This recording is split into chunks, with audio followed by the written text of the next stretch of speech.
Bonjour à toi. Dans cette petite vidéo, laisse-moi te montrer la voix de Signal 100. Et c'est pas du dentifrice.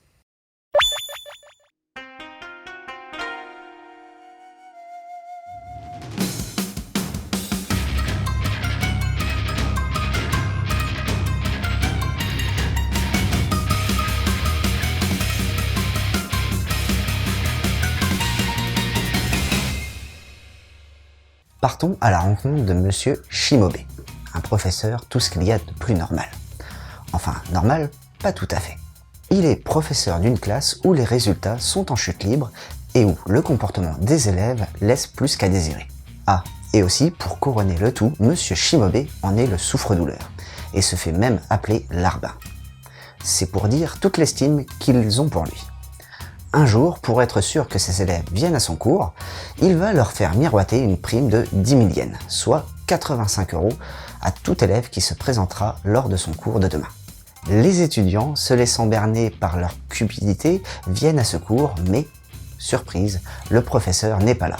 Se rendant compte de la supercherie, ils essayent de sortir de la salle, mais malheureusement pour eux, elle est fermée à clé. C'est alors qu'un film se lance. À la fin du film, Monsieur Shimobe surgit dans le fond de la salle et leur annonce qu'ils viennent juste d'être hypnotisés et que, durant cette séance d'hypnose, il leur a inculqué 100 signaux qui, lorsque quelqu'un en réalise un, cette personne se suicide. Croyant à une tentative d'intimidation, l'élève Yamato le frappe. C'est alors que le premier signal est découvert. Violence sur autrui. Et l'élève se suicide.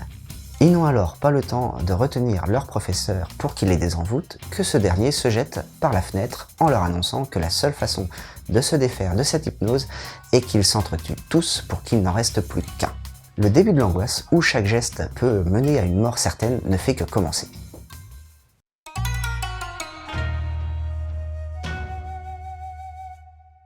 C'est le dessinateur Kondo Shigure qui est à la réalisation graphique de ce manga.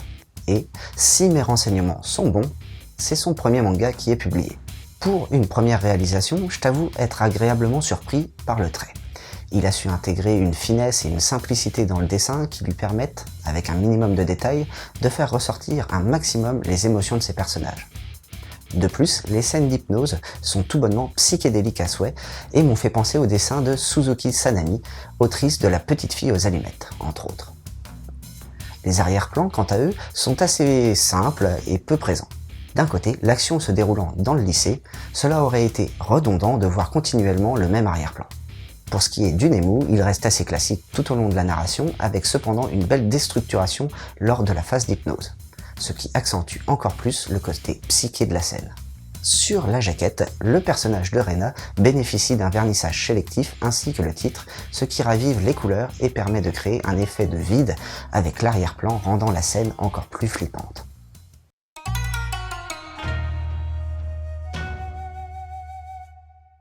Au scénario, on retrouve le talentueux Miyatsuki Arata qui nous avait déjà habitués à ce genre d'histoire puisque c'est l'auteur du manga Perfect Crime.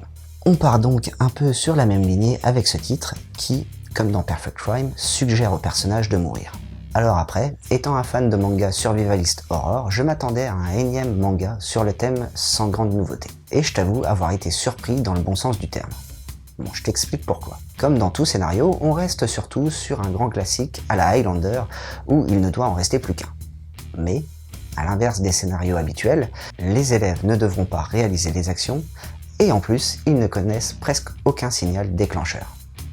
Ce qui complexifie encore plus la vie du personnage. En comparaison, imagine-toi un matin. Tu te réveilles et on te dit qu'on t'a hypnotisé dans ton sommeil. Et que tu peux mourir à tout moment si tu fais un mouvement comme par exemple te lever de ton lit ou encore mettre des tongs. Imagine l'angoisse que cela procurerait. Chaque action que tu vas faire devient alors un jeu de pile ou face où chaque geste peut t'amener entre quatre planches. En gros, Signal 100 est un seinen où chaque geste peut te mener au suicide, âme sensible s'abstenir.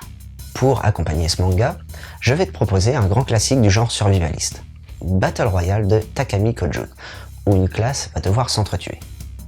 Si tu veux, il y a aussi une super adaptation cinématographique réalisée par le génialissime Kinjin Fukasawa. Ensuite, je peux te proposer Rear Raccoon de Okucho et Watanabe Shizumu, où un étudiant va se faire aspirer par une application avec une bonne partie du Japon. Si t'arrives à 0 follower, tu meurs. Si tu veux, on a fait un mangado dessus, donc n'hésite pas à le regarder pour te faire une idée. Et pour finir, Ladyboy versus Yakuza, l'île du désespoir de Sakurai Toshifumi, où un Yakuza va devoir échapper à 100 pervers sur une île. Mais petite difficulté, son chef l'a changé en Ladyboy, mais bon, ça c'est parce qu'il avait couché avec sa femme et sa fille. Un peu dur comme sanction quand même. Et voilà, c'était Boubou.